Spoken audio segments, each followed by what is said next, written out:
တို့အခုကြိုက်နေတဲ့ဇက်ပွဲလေးဝေဖန်ပြဒီနေ့ခေတ်လူငယ်လေးခင်ဗျားတို့ရှေ့စိုင်းရင်မို့လို့ဖြတ်သွားတယ်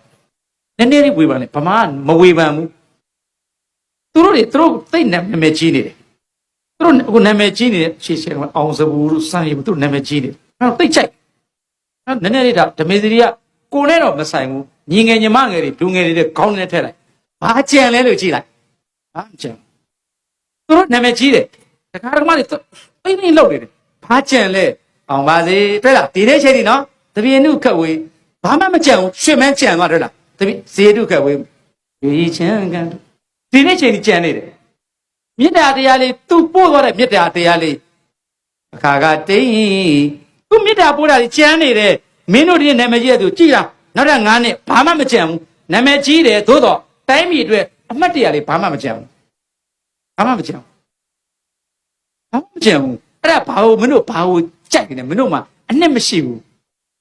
ဘာဖြစ်လို့ရွှေမန်းတင်ပေါင်းရဲ့တူမေတ္တာတူမှာကုရုဆက်ဆံမှန်ပါလေမှန်မိမလို့ရွှေမန်းသားမောင်တင်ဒီနေ့ချိန်ဒီတူညီသောမေတ္တာဘာဖြစ်လို့လဲအညာမှာရွှေမန်းတင်ပေါင်းကညုံဝင်းကိုသွားပြောညုံဝင်းကခန္ဓာနာမစားဘူးကုသိုလ်ဖျားအောင်ဘာဥစဉ်ကြွဖျားတယ်တပည့်တော်လည်းဗိုက်စားနေတယ်တပည့်တော်တယောက်စားနေဖြစ်နေတယ်ပဲယူနေတဲ့နာမည်လေးစားတယ်ငပိရော်လေးနဲ့ကိုညုံဝင်းစကားနဲ့ပြောရင်လို့ပါကိုရီအများကြီးကိုကောရဲ့ဘာခုတောင်းမှာကိုညုံဝင်စကားလေးနဲ့ပြောချင်းလို့ပါပြောပါဗျာသမင်းတော့သွန်းရတော့ဗျာဒီဘုန်းကြီးတို့စားပြီးပါပြီလို့တပတ်ကလေးစစ်တပတ်ကလေးခန္ဓာနာမရှိပါဘူးကိုညုံဝင်နာမည်ကလို့ဒီမိတူတွေကဝင်းဘူတို့ချမ်းသာတို့ခုနပြောလို့ဝင်းမောင်တို့အဲ့လိုရှိပါတယ်လို့ကိုညုံဝင်နာမည်ကျမှညွန့်ပါတယ်ဟုတ်ပါတယ်ဗျာတဲ့ဒီတော့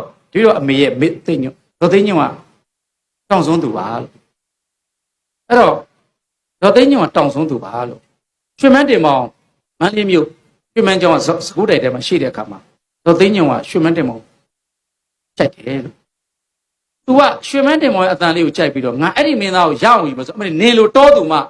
မိသိညွန့်ရဲဆိုပြီးတော့တောင်ဆုံးကအခါမှရွှေမန်းကိုမမြင်ဘူးတဲ့မိမတဲကွာဆန္ဒတိပတိရှိတယ်ဆန္ဒဝတ္တကိန်းတယ်အဲ့တော့ဆန္ဒပြင်းတယ်ဆန္ဒပြင်းပြီးတော့ရောက်အောင်လာပြီးတော့မန္တလေးရောက်အောင်လာပြီးတော့ရွှေမန်းတင်မောင်နဲ့ကိုတင်မောင်နဲ့ညားတယ်အဲ့တော့သားဦးကိုမောင်ညွန့်ဝင်းလို့ပြေးလိုက်တယ်အရှင်မင်းကပြီးတော့ပြေးလေသိတာပဲသသိညောင်းโอเคအဲ့ဒါပြောချင်တာမဟုတ်ဘူးလို့အခုကိုညုံဝင်းတွေ့လာတော့မပိတ်သက်တယ်လှဲတယ်မန်းလေးကကုသိုလ်ပြမှာလှဲဝိုင်းနဲ့သွားတယ်တစ်ချိန်လုံးဟာလို့ရွှေမန်းတင်မောင်အညာကိုသွားတယ်နေတာပြင်းတယ်သူအိတ်လို့မရတယ်သူကမျက်နှာလေးတစ်ပြီးတော့ထွက်လိုက်တယ်မျက်နှာလေးတစ်လို့ထွက်လိုက်လှဲလှဲဝိုင်းနေနဲ့လူတွေအများကြီးပဲလက်ရှင်အောင်စိမ့်မေအောင်လာအဲ့ဒီလူတွေကဘာလုပ်တာလဲကွာအဲ့ဒါအားတဲ့ဇက်ဆရာကိုလာကြည့်တာလေ။အော်တဲ့ငါဖုန်းကြီးရဟန်းလည်းမဟုတ်ဘူး။ရဟန်းတာလည်းအရိယာလည်းမဟုတ်ဘူး။မျက်လက်သမားတကိုးရှင်လည်းမဟုတ်ဘူးကွာတဲ့။ဒီလူတွေကနေပူကျဲတဲ့မှာငါ့ကိုလာကြည့်ရဆို။ထိုင်ကြတော့တာဗျာ။အဲ့ဒီလူထိုင်ကြတော့တာ။အဲ့ဒီလူဒီနေ့မင်းသားမိမတွေပေးတဲ့လက်ကိုကိုက်တော့ထိုင်ကြတော့တာ။ဇက်ဆရာကထိုင်ကြတော့တာမင်းတို့သိအောင်ပြောရတာ။မင်းတို့နိုင်ငံပိန်းလို့ပြောတာ။နားလဲလား။ထိုင်ကြတော့တာကိုတင်မောင်ကအဲ့နဲ့ဘာလို့လဲဇက်ဆရာကဝိုင်းကြည့်တော့ကျေးဇူးရှင်တွေထိုင်ကြတော့တာ။သာလို့ရည်စမ်းကွာတဲ့။ဒါကအဲ့တော့မှအဲ့ဒီကြမှာအခါကတိတ်မရိမ့်နိုင်ပါဘူးအဲ့ဒါအောင်တန်းတဲ့နော်အောင်တန်းတင်းရဲ့ကြက်ခိုင်းမှာမြို့တစင်းရဲ့နွနဲ့ကြီးရဲ့ရွှေမြတ်တာပို့ရနော်ဆိုပြီးတော့အဲ့ဒီမှာမြတ်တာပို့တဲ့တခြင်းအဲ့ဒီလူတွေကြည့်တော့ညတခြင်းချစ်ချင်းပို့ပါတယ်အဲ့ဒါငါကိုညင်ဝင်းကိုပြောတယ်ရှင်မရရဲ့ဒီခဏနေပါဦးဖေ။ခုံမတက်ပါဘူးနဝကမကပ်ထိုင်ကြတော့ဒီမျက်ရည်ကြတယ်ဖေ။ခမရဖေဟာလို့ပေးသက်ကိုအဲ့သူ့အဲ့လိုထိုင်ကြတော့တာလို့ထိုင်ကြတော့ချစ်ချင်းတခြင်းရေးတာဘယ်မှာလဲ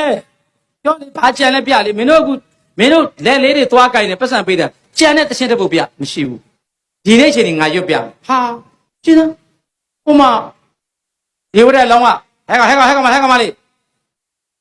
ချွေွယ်လေးယူခဲ့ဟာမခွက်ယူခဲ့ရွဲနဲ့ရမယ်အလိုကိုဝါဒီတခါညာဦးမှလားတော်တဲ့သင်မာလေးလောဝဒီအတော်မတတ်နိုင်လို့အလားကောင်းပေမဲ့အခါနှောင်းမီလေးရှစ်ဟိုမောင်ရွဲကုန်တယ်သူတော်ကြီးပေးလိုက်ပြီဆိုသိပြီအဲ့တော့ဒီကောင်မလေးကအဖွားလို့တဲ့ပုဂ္ဂိုလ်ကဒီရွှေဝအဖွားရဲ့ဖះလောင်းကကျွန်တော်မှငွေ900ပဲပါတယ်ရောင်းပြီးသားပတ်စံ900ရော့မရောင်းရတဲ့ရွှေ900ဒါပဲပါပါဆိုတသိန်းလေအသက်ပြတသိန်းနဲ့ရွှေယူအဖွားရဲ့လည်းပေးတယ်ဟိုလူကလည်းသူပါတာပဲယူတယ်အဲ့တော့အဖွားမောင်ရင်တဲ့ယူသွားပါတော့မောင်ရင်သူတော်ကောင်းလေးပါဆိုတော့ကောင်မလေးကဆက်တယ်ရွှေမန်းတယ်မောင်ကျုပ်ကလည်းအဖွားလူကစေတနာတူကြီးအဖွားဘာလို့ပေးရမှာလဲသမီးတို့ဂလုံးမင်းရွှေကြံရောင်းရင်တသိန်းရမှာလေရွဲအများကြီးဝယ်မပြောဘူးဗျ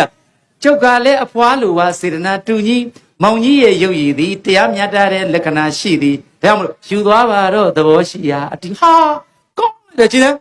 ဘမလည်းဇက်အသိပြီးတော့မှရွှေမတ်တင်ပေါ်ဇက်သိမ့်ပြီသူတော့မှားပြီကျုပ်တော့မှားပြီကျုပ်တော့မှားပြီဇက်သိမ့်တယ်ဇက်သမားကြရင်မှတ်သားရတယ်မင်းတို့ဇက်ပွဲပြီးတော့ဘာမှသားမင်းတို့ဖြာဝင်ငါမေးပြီမင်းတို့ကြိုက်လာငါမေးပြီဘာကြတယ်ငါပြောစမ်းရွှေမတ်တင်ပေါ်ကြံတယ်ကွာဇက်သမားပြန်ရင်မှတ်သားစရာကြံတယ်ငါထွက်တော့ကရမယ်ပုံစံပေါက်နေပြီနော်သဘောဟုတ်လားအဲ့ဒီကြပါတော့လေသူကလေအရင်မိမဖို့ရွှေဒီရွှေတော့ကျုပ်တော့မှားပြီတဲ့ဝိသမလောဘထားမိပါသည်သူ့ဇက်လေးကိုဤသို့နေတူအတူယူပြီး